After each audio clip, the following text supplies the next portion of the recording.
mga alagang baboy.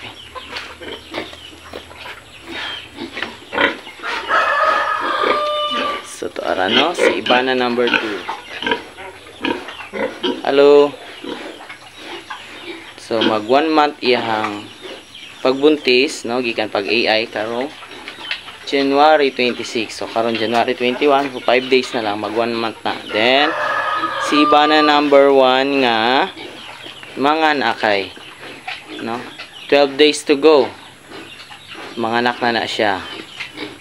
Then si Ibana number 3 nga atong gipaabot ang iyahang paglandi, pagpanguwag, ang atong future inahin.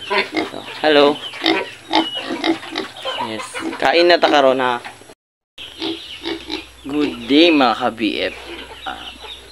Today is January 21. No, so, murag lipay kay ta. Nanay aga sa ato ang area no. Then, salamat kayo. Okay. Nanay aga. So karon painom tag mga alaga nato no. So rita, painom tag tubig sa itong mga alaga. Kunin natin ang lalagyan ng tubig nila. Kasi binigyan natin sila ng baso. Hindi daw nila kaya kasi wala nga pala silang kamay. So binigyan natin sila ng lalagyan ng tubig kasi bibig lang ang gamit nila pag inom. Minsan din paa, kasi nilalagay nila yung paa nila sa tubig. So ayun, binigyan na nga natin agad ng tubig ang ating mga alaga na bibig lang ang gamit. So hinagis natin yung lalagyan, tsaka pinaasa natin sila na sila ang una nating painumin, pero bigla nagbago ang ating isip. So pumunta tayo sa gilid, at yun na nga, ang binigyan natin na una ay yung magandang lihado natin na alaga.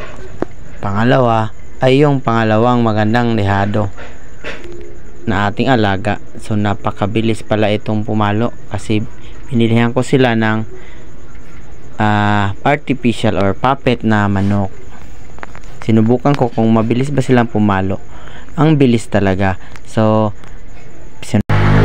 at binigyan na nga natin ng tubig yung alaga natin na ating pinaasa. At yung kabilang kulungan naman ang binigyan natin. Yan, napagod tayong hawakan ang camera, so nilagay na lang natin. Ayan. So iharap natin dun sa kabila. Ayan, pinakita na nga natin na pinainom na natin sila ng tubig. So ayan, hinarap natin dun sa kabila kasi parang nauuhaw na rin sila. Sabik na rin silang makainom ng tubig. Kaya ayun, pinaasa naman natin sila. At yung unan namang pinainom natin yung magandang lihado na ikatlo nating pagandang lihado. Sinunod na natin pinainumin yung mga pinaasa naman natin mga alaga. Ayan, nilagyan na nga natin ng tubig. Tsaka ito naman, pinaasa na rin natin sila, pero ang binigyan natin na una yung ikaapat na magandang lihado.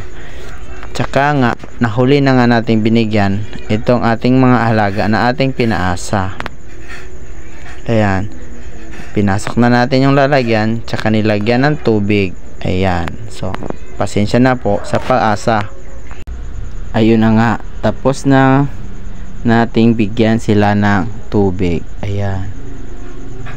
Oh, ang saya-saya nila dahil pinaasa sila bago sila pinainom ng tubig.